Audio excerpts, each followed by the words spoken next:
여러분, 오늘 따로따로 앉으신 분들은 오늘 꼭 두 분씩, 이게 이제 코로나 때문에 제가 조금은 여러분들에게 양해를 구하고요. 그래도 오늘 이 오후 목장 훈련을 하기 위해서는 꼭 두 사람씩은 같이 앉아 주셔야 될 것 같습니다. 우리 임진아 원사님 옆으로 오셔서 같이 앉아 주시고요. 뒤에 우리 안유린 전사님하고 그 앞에 우리 박옥선 집사님 같이 만나시면 될 것 같고, 예, 제가 다 짝을 이렇게 지워드려야 되네요. 여러분 스스로 지금 이제 움직이셔서 다 짝을 만들어 주시기를 바랍니다. 둘도 좋고 셋도 좋습니다. 우리 김창수 집사님, 예, 자리에서 일어나셔서 이규환 장로님 옆으로 가셔도 좋겠고요. 우리 임영희 전사님께서는 우리 앞에 바로 오른쪽에 우리 이영옥 권사님 계시네요. 예, 이영옥 권사님 또 옆에 누구 계세요? 아, 네. 그러면 세 분이서라도 같이 해주시면 좋을 것 같아요. 우리 임 전사님 옆으로 이렇게 같이 오셔서 같이 하시면 좋을 것 같고요. 예. 제 눈에 이제 혼자 계시는 분이 없을 때까지, 네, 다 아무도 안 계시네요, 이제. 제가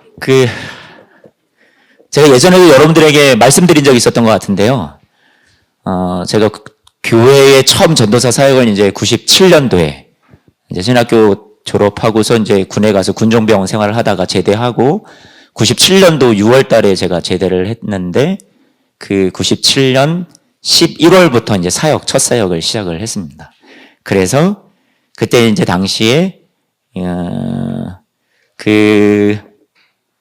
학생부 전도사를 하고 있었거든요. 학생부 전사를 하고 그래서 계속 이렇게 사역을 해나가는 중에 이게 제가 여기다가 지금 2008년이라고 했는데 이게 잘못된 거고요. 제가 여기다가 실수를 한 거죠. 1998년입니다.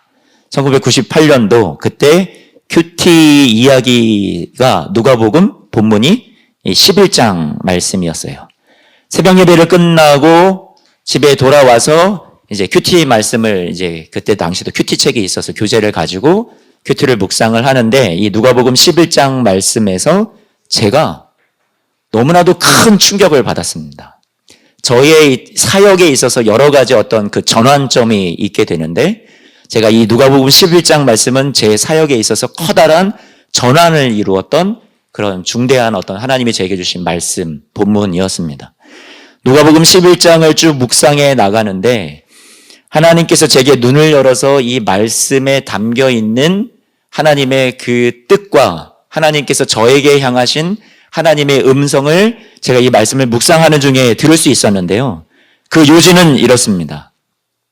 우리 본문 말씀에 5절 말씀을 볼까요? 누가복음 11장 5절.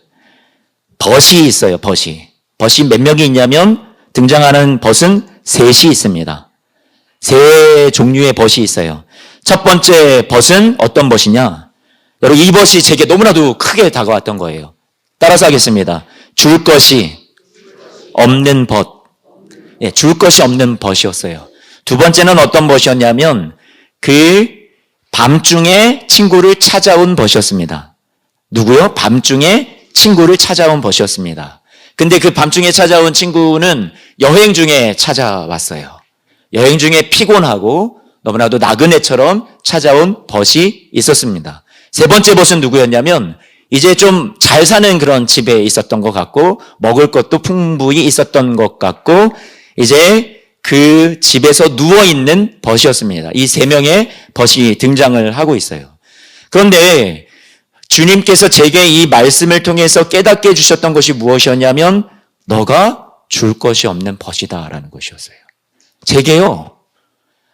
제가 그래도 신학교 졸업하고 그래도 뭔가 신학도 공부하고 말씀도 안다고 생각을 하고 있었는데 그리고 저희가 영혼을 사랑한다고 생각을 하고 있었는데 하나님께서 그때 이 큐티 말씀을 통해서 제게 주시는 도전은 무엇이었냐면 두드리는 음성은 무엇이었냐면 너는 줄 것이 없는 너가 벗이다. 그렇게 제게 마음을 두드리셨습니다. 그래서 제가요. 이 말씀 앞에 저는 고꾸라졌고요. 이 말씀 앞에서 얼마나 하염없이 울었는지 모르겠어요. 펑펑 목 놓아서 울었습니다. 무엇 때문에? 하나님, 나에게 이 학생들이라는 너무나도 귀하고 소중한 영혼들을 나에게 맡겨주셨는데 하나님, 제가요, 이 아이들 나는 내가 줄 것이 있다고 생각을 했는데 제가 지금까지 가르쳐와 보면서 말씀을 전한다고 했지만 하나님, 내가 너무나도 줄 게 없습니다. 이 아이들을 사랑하는 것도 나는 정말로 사랑도 못하고요. 이 아이들에게 정말로 하나님 말씀도 제대로 전달도 해주지 못하는 정말로 형편없는, 정말로 자격 없는, 정말로 줄 것이 없는 그런 하나님 저인 것 같습니다. 하고 이 말씀 앞에 너무나도 많이 울었어요. 그리고 하나님이 제게 말씀해 주시는 게, 그럼 이 학생들, 나에게 맡겨주신 영혼들은 누구냐? 이 친구들 학교에서 나름대로 그 당시에 그 아이들이요, 이 사춘기 시절에 고민 정말로 많고, 학교에서는 또 공부 때문에 스트레스 많이 받고 힘든 그런 삶을 나름대로 살아가고 있었거든요. 근데 이 친구들 정말로 나그네라는 거죠. 여행 중에 찾아온 친구들이라는 거죠. 먹을 것이 없는 거예요. 정말로 먹여주어야 해요. 누군가는 도와주어야 해요. 누군가는 이들에게 떡을 주어야 해요. 그런데 이들이 그렇게 여행 중에 온 너무나도 피곤하고 지치고 정말로 주려 있는, 정말로 먹을 것을 주어서 살려내고 회복을 주고 쉼을 주고 평강을 주어야 할 그러한 영혼들이라고 하나님께서 제게 그렇게 이 말씀을 통해서 깨닫게 해 주셨습니다. 그리고 하나님이 저에게 말씀하시는 그 부분은, 그러면 너가 어떻게 하겠느냐라는 거예요.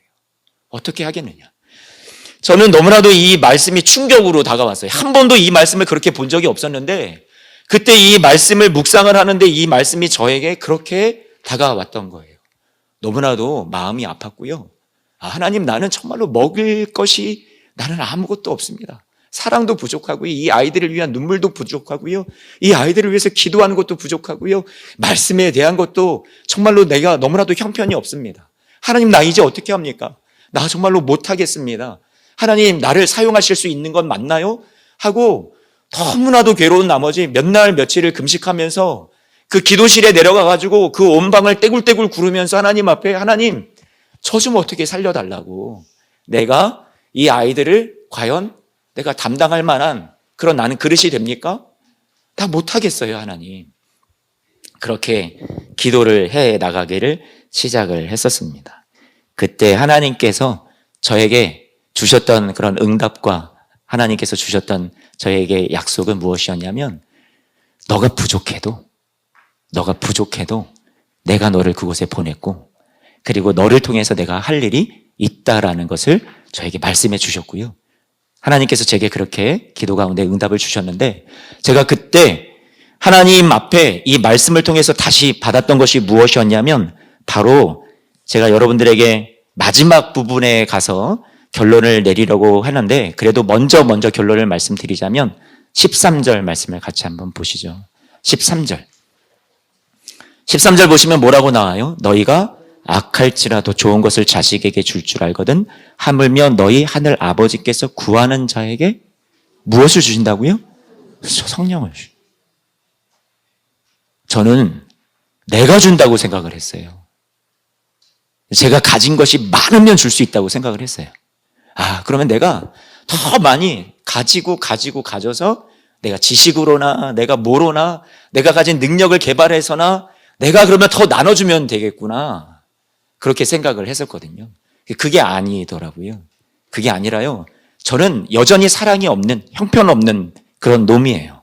저는 여전히 하나님의 말씀에 대해서 여전히 부족한, 깨달음도 부족하고 하나님께서 주시는 그 너무나도 생명의 떡, 참떡 되신 그런 우리를 살려내시는 그 하나님의 말씀을 받아내기에 여전히 저는 부족한 사람에 불과해요. 여전히 똑같아요. 제가 달라지는 건 없더라고요. 그런데 이런 마음을 가지고 하나님, 나는 줄 것이 없습니다 하고 하나님 앞에 기도하며 매달리니까 하나님께서 무엇을 저에게 약속을 주시냐면 내가 한다라는 거였고, 너가 아니라 성령을 부어서 성령의 능력으로 너에게, 너가 못하지, 너는 사랑도 없으니까, 하지만 너에게 성령이 임하면 너에게 사랑이 흘러나올 것이고, 너에게 성령이 임하면 너가 준비하는 말씀이 아니라 성령을 통해서 그 아이들을 변화시킬 수 있는 말씀이 너에게서 나올 수 있을 것이고, 누가 준다? 하나님이 내가 준다라는 거예요. 내가 준다. 내가 한다. 그 말씀이 저에게는 너무나도 큰 충격이었고 너무나도 큰 기쁨이었고, 앞으로 사역은 내가 하는 것이 아니구나. 내 능력도 아니구나. 내 사랑도 아니구나. 내 말씀도 아니구나. 내 말씀의 지식도 아니구나. 하나님이 주셔야지만 할 수 있는 거구나. 그거를 너무나도 깊이 깨닫게 되었습니다. 사랑하는 성도 여러분, 우리 같이 4페이지 말씀을 볼까요? 교환의 4페이지. 여러분, 그러면 오늘 7절 말씀 한번 보세요. 7절 말씀 같이 한번 좀 읽어보겠습니다. 시작.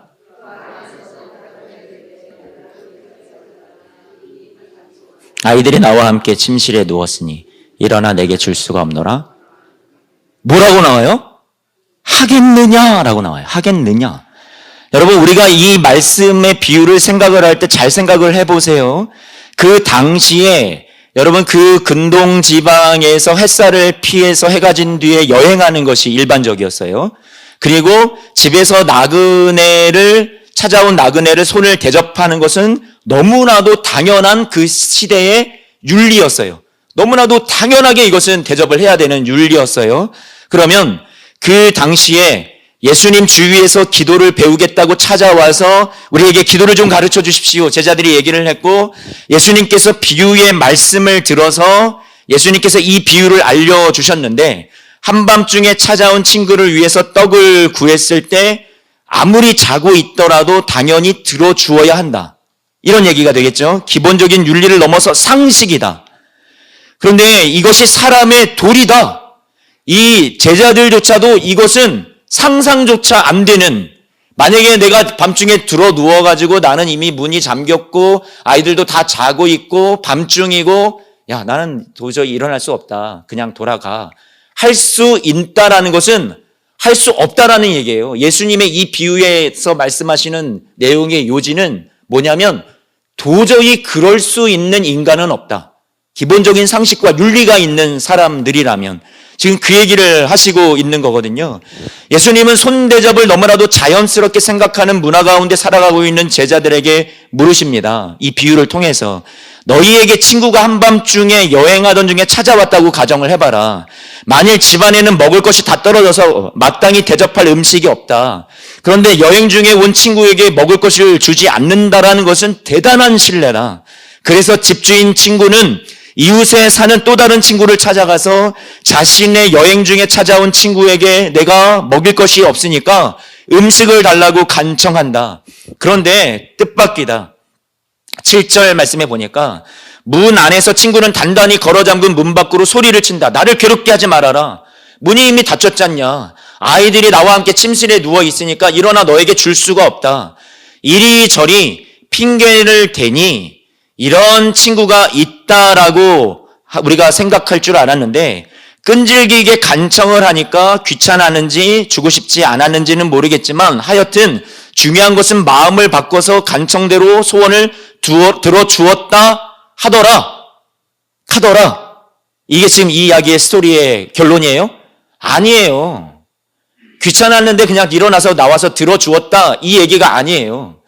그럴 수 있는 윤리가 없는 사람은 도저히 있을 수는 없는 거다. 이건 상식 밖의 일이다. 이런 일들은 있어서도 안 된다가 예수님의 뭐예요? 요지예요. 그러니까 7절 말씀에 뭐라고 얘기한 거예요? 내게 줄 수가 없노라 하겠느냐. 그렇게 될 수 없다라는 거죠. 7절 이후에 제자들이 대답을 만약에 이 사이에 예수님이 물으신 것에 제자들이 대답을 넣는다면 어떤 대답이 나왔을까요? 7절 이후에 8절 사이에 절대 그럴 수 없죠. 예수님 어떻게 그런 나쁜 놈이 있을 수 있어요? 말도 안 되는 얘기죠. 무례한 거죠. 그랬다가는 우리 사회에서 매장되는 거죠. 친구들 사이에. 이렇게 반응이 나왔겠죠. 그렇죠? 그 다음에 이어지는 예수님의 대답. 그래?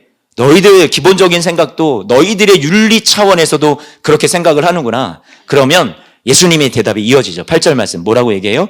비록 벗됨으로 인하여서는 일어나 주지 아니할지라도 무엇으로?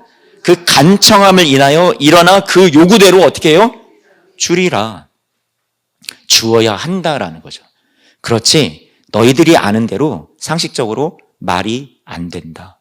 그런데 말이야, 그렇게 말이 안 되는 윤리적으로도 모자란 사람이라 할지라도 이런 사람이라도 그 간청함을 인하여서는 일어나서 뭐 어떻게 한다고요? 그 요구대로 준다라는 거예요. 준다. 도저히 상식 밖의 사람도 간청하게 되면 어떻게 된다? 그것을 줄 수도 있다. 예수님이 그렇게 이야기를 끌어가세요. 그러면서 예수님이 결론적으로 더 얘기하고 싶은 것이 무엇이냐면 9절 같이 한번 읽어볼까요? 내가 또 너희에게 이르노니 그러면 너희에게 주실 것이요. 찾으라 그러면 찾아낼 것이요. 문을 두드리라 그러면 너희에게 열릴 것이니 구하는 이마다 받을 것이요. 찾는 이마다 찾을 것이요. 두드리는 이에게 열릴 것이니라. 아멘. 그러면서 11절, 12절 같이 한번 좀 읽어봐요. 11절, 12절.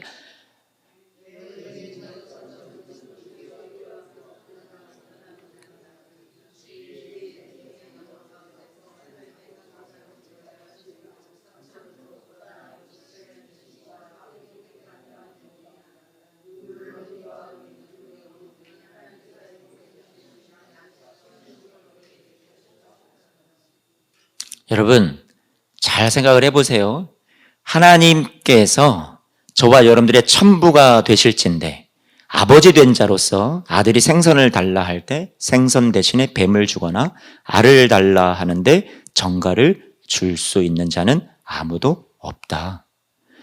그러면서 13절 말씀에 너희가 악할지라도 좋은 것을 자식에게 줄 줄 알거든 하물며 너희 하늘 아버지께서 구하는 자에게 성령을 주시지 않겠느냐.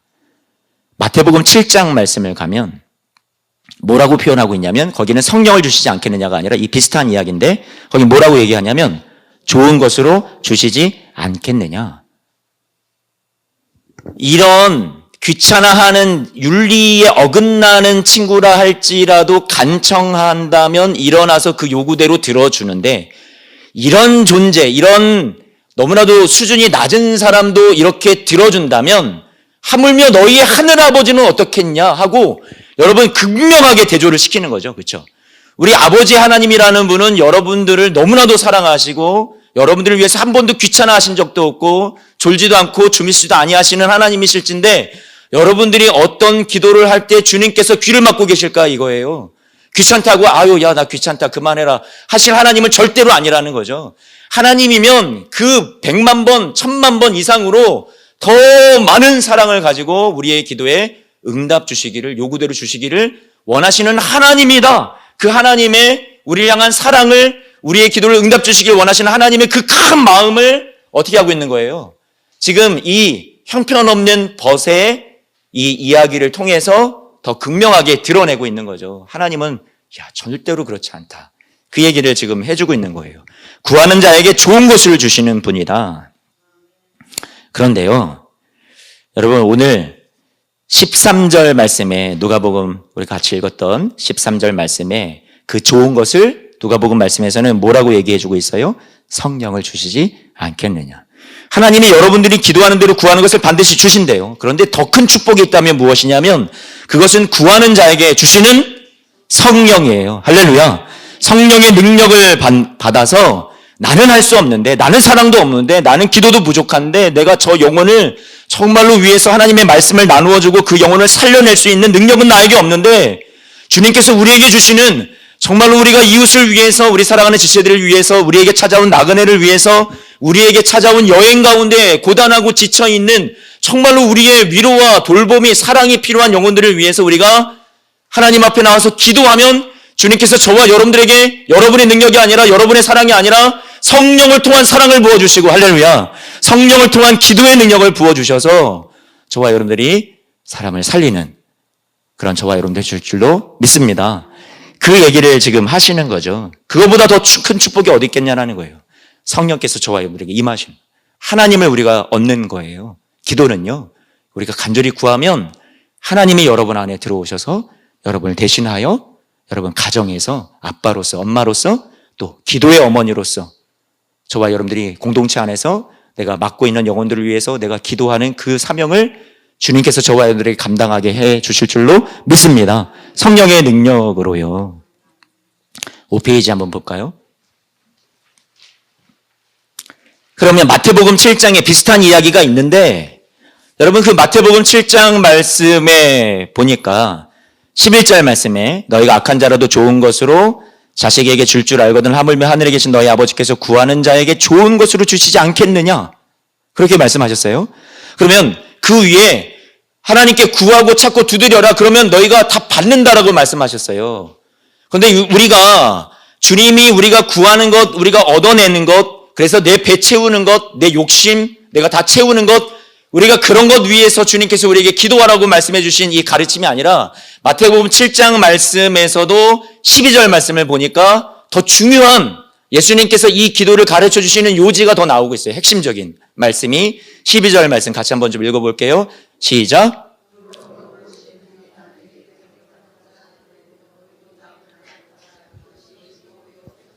여러분, 그러므로라고 말씀하고 있어요. 그러므로라는 말은 뭐예요? 앞에 있는 내용에 대해서 내가 이제 너희들 이 가르침 들었지? 그러므로 내가 진짜 왜 내가 이 앞에 이 얘기를 했는지 내가 한번 결론 지어서 얘기해 볼까? 이 얘기잖아요. 그러면서 그러므로 예수님께서 말씀하는 거예요. 너희가 구하고 그래서 너희가 받았어? 너희가 얻었어? 그러면 하나님으로부터 받은 것 무엇을 위해서 써야겠니? 하고 말씀해 주시는 거죠. 무엇이든지 남에게 대접을 받고자 하는 대로 너희도 남을 어떻게 하라고요? 대접하라. 이것이 뭐라고요? 율법이요 선지자니라.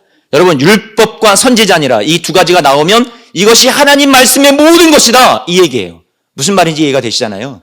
이것이 하나님 말씀을 통해서 성경 전체를 통해서 우리에게 꼭 알려주고 싶어 하시는 전부다. 그게 뭐예요? 우리가 대접받고자 하는 대로 남에게 대접하라는 거예요. 다시요. 기도는 따라해 주셔서 감사해요. 기도라는 것은요, 우리가 하나님으로부터 받아내는 것에서 끝나는 것이 아니라 우리가 하나님 앞에 받아내기 원하는 우리의 소원, 대접받고 싶은 것, 우리가 원하는 그런 우리의 삶의 평강, 우리의 축복, 우리 안에 기쁨, 이런 많은 것들이 있잖아요. 근데 그것을 주님 앞에 우리가 구하는데, 그러면 그 구하는 것에서 끝나는 것이 아니라 우리가 대접받는 대로, 우리가 얻어낸 대로, 우리도 이웃을 위해서, 공동체 안에서 지체들을 위해서, 어려운 우리 주위의 나그네를 위해서, 우리 벗을 위해서 우리가 어떻게 해야 된다는 거예요? 대접하라는 거예요. 받은 것이 있으면 주라는 얘기예요. 다시 말해서 12절 말씀은 우리가 하나님으로부터 받아서 우리가 이것을 어떻게 하는 거예요? 이웃에게 전달해 주는 거예요. 그게 무엇이냐면 그게 기도라고 오늘 이 말씀의 문맥 안에서는 우리에게 그런 귀한 교훈을 주고 있습니다. 사랑하는 성도 여러분, 제가 여기 앞에 12절 그 빨간 줄에 이렇게 써놨습니다. 하나님께서는 우리에게 모든 것을 아낌없이 주시는 우리의 하늘 아버지가 되십니다. 그래서 하나님의 자녀인, 하나님의 형상을 닮은 우리도 마땅히 아낌없이 남을 대접하고 남을 위해서 축복해주고 남에게 사랑을 주고 내가 가진 것을 다 나누어서 그를 살려내는 그런 사랑의 사람들이 되시기를 주님의 이름으로 축원합니다. 그래서 이 누가복음 이제 5페이지의 중간 하단 부분을 보면 이렇게 되어 있죠. 자, 다시 한번 정리를 해보죠. 밤중에 찾아온 벗을 위한 기도예요. 오늘 누가복음 11장. 그러면 밤중에 찾아온 벗은 누구예요? 나그네죠. 여행 온 벗이죠. 굶주렸죠. 쉼이 필요하죠. 지쳐있죠. 돌봐줘야 돼요. 먹을 것을 주어야 돼요. 그들을 위한 기도에 대해서 예수님이 우리에게 가르쳐 주신 기도다. 이렇게 생각해 주셨으면 좋겠어요. 중보기도다. 자, 한밤중에 자신을 찾아온 벗이 여행 중에 왔어요. 쉼과 안식이 필요해요. 잠자리도 필요해요. 따뜻한 물도 필요해요. 음식도 필요할 거예요. 자, 제자들인 우리에게는 무엇이 있어요? 사명이 있다. 같이 한번 좀 읽어볼까요? 시작. 인생의 길에 지치고 굶주리고 병든 나그네를 돌보고 먹이고 일으키고 힘을 돋우어주는 사명이 있다. 가진 것이 없다고 말하지 말고 능력이 없다고 핑계하지 말라. 사명은 가진 자에게든 못 가진 자에게든 똑같이 사명이다. 뭐라도 있어야 먹을 수 있지 않은가? 무슨 능력이 있어야 기도도 하지 않는가? 예수님의 오병이어의 기적 이야기를 생각해보라. 보리떡 5개와 물고기 2마리로 5,000명을 먹이고 12광주리를 남겼다. 빈들이었다. 제자들이 먹을 것을 가지고 있지 않았다. 어린 소년이 가진 보리떡 5개와 물고기 2마리가 전부였다. 하지만 주님은 먹을 것을 가지고 있지 않던 제자들인 것을 뻔히 아시면서 너희가 먹을 것을 주어라 하셨습니다. 사명은 가진 것이 있든 없든 무엇이다? 사명이다. 누가복음 11장 친구인데 이 자신에게 여행 가운데 찾아온 친구에게 줄 것이 없는 그 친구. 하지만 그 자신을 찾아온 여행 중이었던 그 친구를 배고프고 굶주리고 쉼이 필요했던 그 친구를 불쌍히 여기는 마음 하나로 지금 또 다른 부잣집 친구를 찾아가서 어떻게 하는 거예요? 막 대문을 한밤중에 두드리고 있는 거잖아요. 저와 여러분들에게 이 마음이 있냐라는 거예요. 이 마음이 필요하다라는 거예요. 그래서 문제는 자 6페이지입니다. 넘어가죠. 가진 것이 있느냐 없느냐의 문제가 아니라 따라서 하겠습니다. 사랑이 있느냐 없느냐. 예, 그 문제예요. 내가 가진 것이 있느냐 없느냐의 문제가 아니에요. 우리의 기도는. 여러분 목장 안에서 내가 목장 리더를 맡았는데 내가 예비 리더를 맡았는데 내가 교구장인데 내가 이 안에서 과연 내가 사랑이 있느냐 없느냐가 중요한 거지 내게 능력이 있느냐 내가 능력이 없느냐 나는 말도 잘 못하고요. 내가 참 부족해서 이거 감당할 수 있을지 모르겠어. 이게 중요한 게 아니에요. 우리 목장 안에서도 여러분 우리는 부족해요. 다 깡통이에요. 죄송해요 여러분. 저만 깡통이에요. 우리가 다 부족하거든요. 비어 있거든요. 우리는 어떻게 해야 돼요? 체험을 받아야 돼요. 무엇을 통해서? 기도를 통해서. 그래서 체험을 받아서 아까 마태복음의 7장에서 말씀해 준 대로 12절 말씀처럼 우리가 남을 대접하는 거예요. 대접받고자 하는 대로 내가 남을 대접하는 거예요. 기도를 통해서 구하고 우리가 찾고 두드려서 얻어낸 것이 있으면 그것을 가지고 나누어 주는 거예요. 그런데 오늘 누가복음 11장 말씀에서 우리가 하나님 앞에 구할 때 천부께서 우리에게 좋은 것으로 준다고 마태복음에 말씀하셨고 누가복음 11장 말씀에 그 좋은 것은 무엇이다? 성령이다. 하나님 자신이다. 우리는 할 수 없는데 하나님이 내 안에 들어오셔서 성령의 능력으로 여러분 목장 안에서 서로 능히 사랑하게 해주실 줄로 믿습니다. 말이 이렇게 꼬이네요. 능히 저와 여러분들이 기도 통해서 우리가 하나로 묶이게 해 주실 줄로 믿습니다. 우리가 하는 게 아니라니까요. 성령께서 해 주시는 거예요. 그래서 6페이지 보면 칠병이어의 기적이 있죠. 마가복음 8장 말씀을 보면 예수님께서 이 칠병이어의 기적을 베푸시는데 여러분 그때는 또 어떻게 능력을 베푸셨을까요? 마가복음 8장 2절 3절 말씀 같이 한번 좀 읽어볼게요. 시작.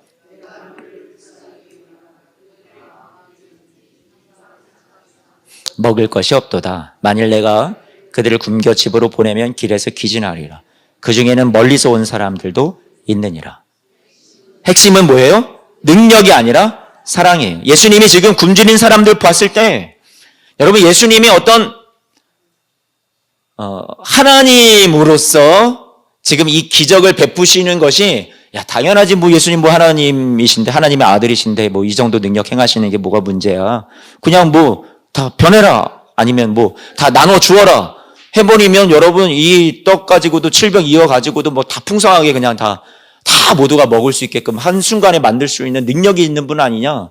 예수님이 여기에서 단순히 능력을 가지고 일을 행하셨을까요? 아니요. 문제는 능력이 아니에요. 여기에서 지금 하나님께서 이 예수님의 기도를 들으시고 지금 응답을 주신 거거든요. 지금 예수님이 하나님과 무관하게 하나님 앞에 기도도 하지 않고 뿅 해가지고 지금 다 나눠준 게 아니잖아요. 지금 뭐 하신 거예요? 기도하셨단 말이에요. 하나님 앞에 기도하시고 나눠주시는데 지금 이것이 어떻게 하신 거예요? 불쌍히 여기시는 마음을 가지고 긍휼히 여기시는 마음으로 나누어 주셨던 거죠. 그게 중요하다고요. 사랑이. 긍휼히 여기는 마음이 더 중요하다라는 거예요. 제가 목사로서 항상 갈등이 될 때가 있어요. 그것은 무엇이냐면요. 안수기도라는 거예요. 안수기도. 이 안수기도를 제가 우리 교회에 와서도 이제 뭐 송구영신 예배 때 첫 해에 이렇게 줄 서서 이렇게 기다리셨다가 받고 가시기도 했고 다른 기도회 때도 그렇게 하기도 하지만 제가 이걸 되게 많이 조심스러워 하는 게 있어요. 무엇이냐면 이 안수기도가 마치 무슨 특별한 능력이 있는 것처럼 생각하실 때가 있는 거예요. 어떤 담임 목사의 이 손으로부터 무언가가 능력이 쫙 나와가지고 여러분 죄송해요. 그래서 여러분들이 무언가 고침받고 변화되고 그렇게 생각하실 때가 많이 있다는 거예요. 그러니까 변화시키는 능력도 제가 아니라요. 위에서 주시는 하나님의 능력이거든요. 병 고침 받는 것도 제 능력이 아니라 누구의 능력이에요? 하나님의 능력이에요. 그것을 분명히 하고 싶어요. 그래서 여러분들이 어떤 이 안수 기도에 대한 어떤 우상화. 그래서 야, 내가 축복받으려면 담임 목사의 기도를 받아야 돼. 그런 것들 있잖아요. 예전에 이제 제가 섬겼던 뭐 교회 같은 경우에도 우리 목사님들하고 그런 얘기 했었는데, 이제 거기 교회 이제 담임 목사님이 쫙 있고 부목사님들이 쫙 서가지고 이제 기도를 해주는 시간이 있단 말이에요, 안수기도. 그러면 여러분 다 어디로 올 것 같아요? 네? 저도 교구 목사였어요, 교구 목사. 다 어디로 오냐면 담임 목사님 쪽으로 다 오는 거예요. 왜요? 담임 목사한테 기왕 받아야 내 사업도 잘 되고 내 자녀도 잘 되고, 교구 목사님 약간 좀 시원찮을 것 같아서 안 될 것 같으니까 담임 목사님한테 온단 말이죠. 과연 그런가요? 담임 목사님이라서 더 능력이 많아서 그런 건가요? 아니란 말이에요. 그래서 저희 그때 그 섬겼던 교회 담임 목사님께서 당신이 빠지셨어요. 하도 당신한테 오니까. 그 나머지 교구 목사들만 쫙 세워가지고 안수기도를 하게 했는데, 네. 그때 그러면 또 이렇게 돼요. 인기 투표로 갑니다. 나는 저 교구 목사한테 가야 돼. 나는 내가 저 목사한테 더 말씀 통해 은혜를 많이 받으니까 난 저 사람한테 가야 돼. 그러면 어떻게 했냐면 나중에 이제 거기다가 이제 안내위원을 세워서 다 이렇게 딱 오면 그 다음에 그분이 이제 배정을 하는 거예요. 여기로 가시라고, 여기로 가시라고. 그런 일들이 현상이 발생을 한다는 거죠. 제가 예전에 이제 그 섬겼던 교회에서 그 기도를 해주는 신방을 갔는데, 이분이 제가 여러분들하고 한번 나눈 적이 있었죠. 만삭이 됐는데 애를 못 낳는 거죠. 시간이 지났어요. 중독이에요. 더 지나면 좀 많이 힘들고 위험한 상황이 되어가고 있고, 그런데 아기가 안 나오니까 너무나도 힘들어 하는 거죠. 제가 그 가정에 신방을 갔어요. 왜 너는 나올 생각을 안 하니? 해서 그 가정에 신방을 가가지고 남편이 딱 부르고 저희 교구장님 같이 이렇게 대동해가지고 우리 같이 기도합시다. 또 다 저를 쳐다보잖아요. 예, 교구 목사가 능력이 있어서 빠샤 해가지고 무언가 여기서 좀 대단한 능력이 나왔으면 좋겠는데, 저는 솔직히 말씀드려서 전 신유의 은사 없어요. 저 능력이 없거든요. 네. 거기서도 또 잔뜩 기대하면서 이제 기도를 받는단 말이에요. 제가 이랬습니다. 신랑 앞으로 앞으로 불러서 제가 생각하는 가장 능력 있는 기도는 사랑입니다. 내가 우리 집사님, 아내 되시는 집사님을 사랑하는 것보다 당신 남편 집사님이 아내를 제일 많이 사랑합니다. 목사의 기도보다 집사님의 남편의 기도가 가장 위대한 사랑의 능력의 기도입니다. 우리 같이 기도하는데 제가 먼저 기도하지 않습니다. 남편이 우리 아내 위해서 손 얹어 주십시오. 손 얹고.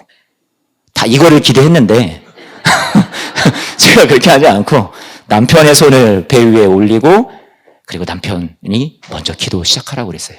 남편이 기도는 잘 못하지만 그래도 사랑으로 기도하십시오. 사랑의 능력입니다. 그래서 사랑으로 기도를 하기 시작했습니다. 쭈뼛쭈뼛. 어쨌든 기도도 많이 못 해봤던 그런 분인데 기도를 쭉 해나갑니다. 진실하게 사랑을 담아서. 그 다음에 제가 그 위에 손 얹고 남편 뒤에서 몸에 손 대고 같이 다시 한번 뜨겁게 기도해 줬습니다. 제가 예전에 말씀드렸었죠. 결과는 제가 신방 끝나고 자리를 일어서서 한 30분 만에 바로 차에 실려가지고 가서 그냥 순풍 잘 났더라는, 병원에 도착해서도 한 30분 만에 애를 낳았다는 소식을 듣게 되었습니다. 중요한 건 뭐라고요? 사랑이 능력이라고요. 사랑의 능력. 그러니까 이 교구 목사들이 이렇게 기도해 주는 것을 다들 이제 원하니까, 그때도 또 다른 교구 식구들이 이제 그 기도 받으러 나왔었는데, 그때도 이제 기도 제목을 얘기를 하잖아요. 뭐 이런 기도 제목, 저런 기도 제목. 제가 이거 내가 다 해결해 줄 수 있는 능력이 없는데, 그런 생각이 들 수밖에 없어요. 저는 이렇게 여러분들이 보시기에 사기를 잘 칠 것 같지만 제가 사기를 잘 못 치거든요. 제가 막 능력도 없는데 열심히 막 이렇게 머리를 팍팍 누른다고 이게 뭐 기도가 더 응답받는 건 아니니까. 그래서 이제 손을 얹고 기도해 주었죠. 제가 할 수 있는 것은 어떤 안수 기도에 어떤 특별한 능력이 있다고 저는 믿지는 않아요. 그냥 안수는 우리 성도들을 위해서 기도하는 것은 사랑이다. 그래서 그날도 그냥 기도해 줬습니다. 저는 능력은 없지만 내가 가진 어떤 커다란 어떤 내가 줄 수 있는 능력 같은 건 나에게는 아무것도 없지만 내가 가진 예수님의 사랑을 가지고 내가 할 수 있는 한 진실하게 사랑으로 기도해 주었어요. 그분의 문제가 해결이 됐을까요? 아까 거는 해결이 됐잖아요. 이 두 번째 분은 해결이 되었을까요? 아니요. 해결되지 않았습니다. 그런데 그분이 때만 되면 저한테 늘 고마워합니다. 늘 감사해합니다. 그 이유가 뭔 줄 아세요? 그 이유가요. 그날 목사님이 우리 아빠랑 자기랑 애를 놓고 같이 기도를 해주는데 자기가 그렇게 기도를 받는데 자기의 이 손과 이 머리와 얼굴에 제 눈물이 뚝뚝뚝뚝뚝뚝 계속 떨어져서 자기가 이게 사랑이구나. 이게 기도구나. 그렇게 느꼈다라는 거예요. 제가 지금 말씀드리는 건 저는 능력 없어요. 그런데 중요한 건 뭐냐면 사랑이죠. 정말로 그 가정을 위해서 기도할 때 내가 다 줄 수는 없는데 오늘 누가복음에 나와 있는 이 벗처럼 내가 정말로 줄 게 없다. 나 떡을 너에게 줄 게 없다. 너무나도 마음이 힘들고 아파서 찾아가잖아요. 그것도 한밤중에 다 잠들어 있는데 막 문을 두드리잖아요. 귀찮게 하잖아요. 간청하잖아요. 그런 마음이 우리에게 있느냐. 이게 우리 목장 안에서 사랑의 중보 기도예요. 이게 우리에게 있어야 한다라는 거죠. 사랑이 능력이다. 우리 같이 옆 사람에게 한번 그렇게 서로 고백해 보겠습니다. 사랑이 능력이다. 여러분 6페이지 마지막을 보면 성령을 주신다는 약속 이렇게 해놨어요. 우리에게 나올 만한 큰 사랑이 없다라는 것을 주님께서 아시고 사랑의 영을 부어주시는 거예요. 이 사랑의 중보기도가 코이노니아 안에서 우리 목장 안에서 가장 중요한 거예요. 목장의 모든 식구가 다 굶주린 식구예요. 그렇죠? 형제 자매의 어려움을 함께 짊어지는 기도가 여러분 이 목장 안에서 이 사랑의 기도 시간을 통해서 너무나도 꼭 필요하다라는 거예요. 코이노니아를 이 안에서 경험할 수 있어요. 이게 정말 코이노니아구나. 서로의 어려움을 나누고 함께 짐을 지고 우리가 사랑으로 중보기도 해주는 시간을 우리가 이 목장 안에서 꼭 갖자라는 거예요. 그래서 서로 사랑으로 하나 되고 하나됨을 이 기도 시간을 통해서 어떻게 해요? 확인하는 거죠. 그리고 함께 기도하고 함께 응답받는 경험이 우리 코이노니아로 경험되어지고 응답을 받지 못하더라도 나를 이렇게 사랑해 주는구나. 그게 위로가 되고 그게 소망이 되고 또 하나님 앞에 기도의 응답을 받을 때까지 계속해서 인내할 수 있는 우리에게 힘이 되고 우리 주위에 기도의 사랑의 동역자가 있다는 것을 우리가 알게 될 때 그래서 우리 사랑의 기도를 하다 보면 이렇게 있죠. 우리 같이 한번 좀 읽어보자. 시작.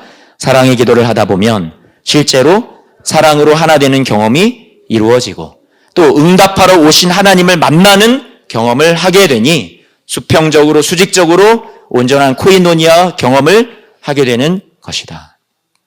아멘. 그 누가복음 11장 8절 말씀에 이렇게 돼 있죠. 비록 벗됨으로 인하여서는 일어나서 주지 아니할지라도 무엇을 인하여서? 간청함을 인하여서. 아나이데이아. 헬라어 원문으로 아나이데이아라고 쓰고 있는데 간청함이라는 얘기예요. 여러분 이 간청함이라는 것은 여러분 이게 뭐냐면 끈질기게 될 때까지 기도한다. 이게 지금 간청함이 아니에요. 우리가 약간 그 혼동을 하고 있는데 끈질기게 응답될 때까지 기도한다라는 것이 여기서 말하는 간청함의 뜻이 아니에요.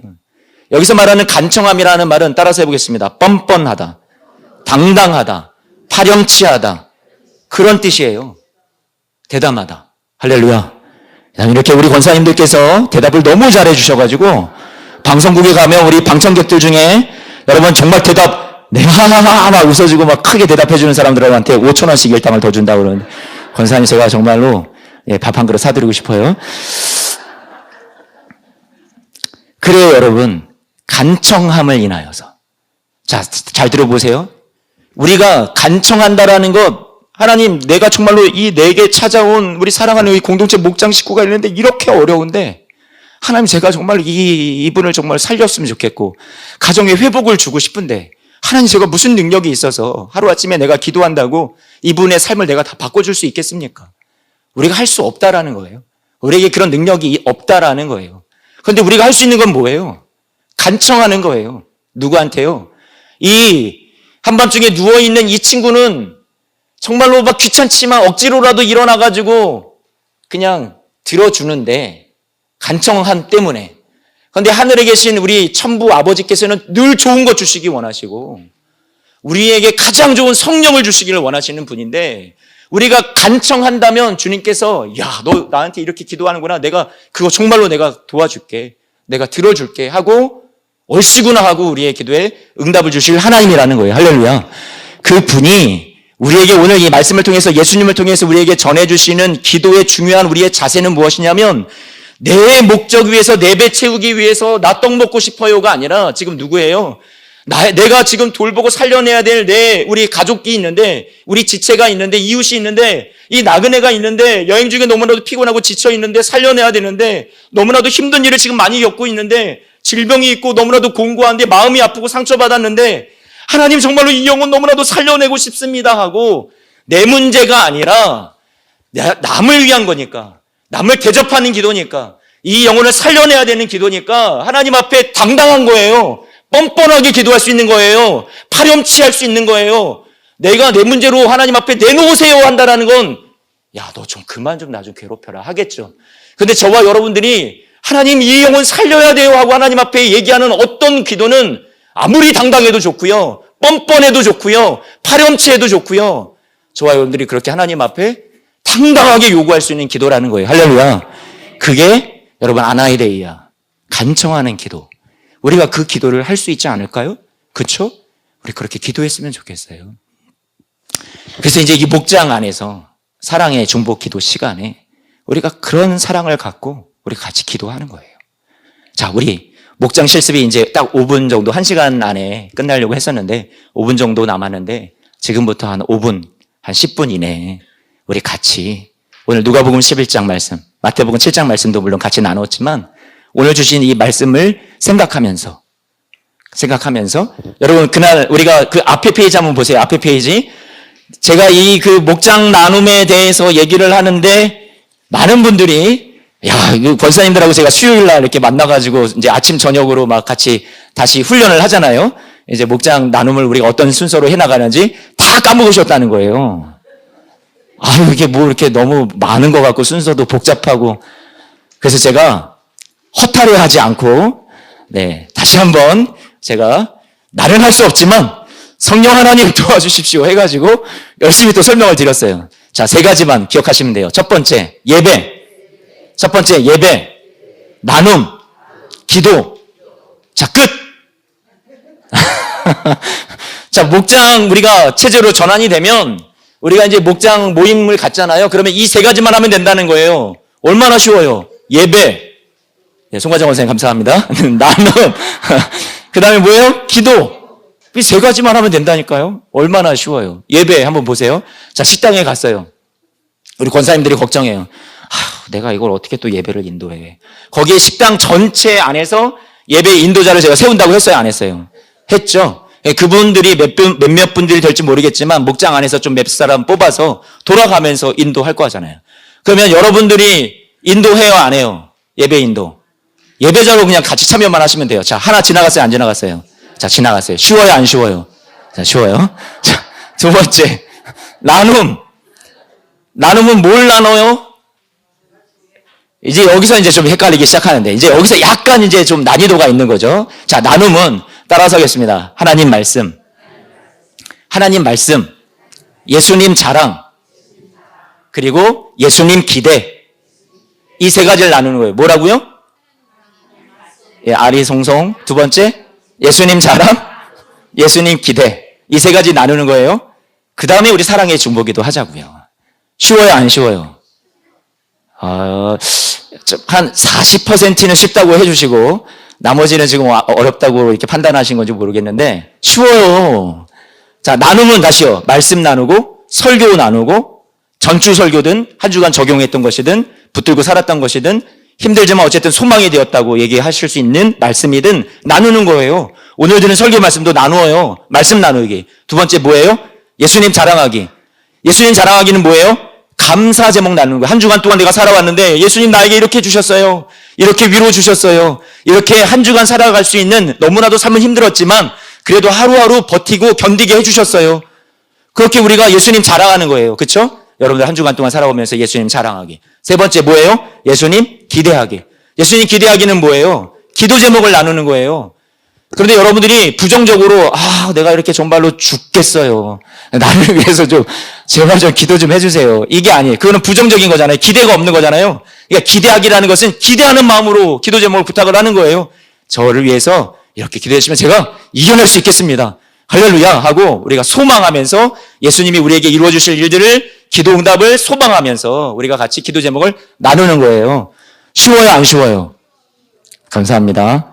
네, 5,000원 더. 네.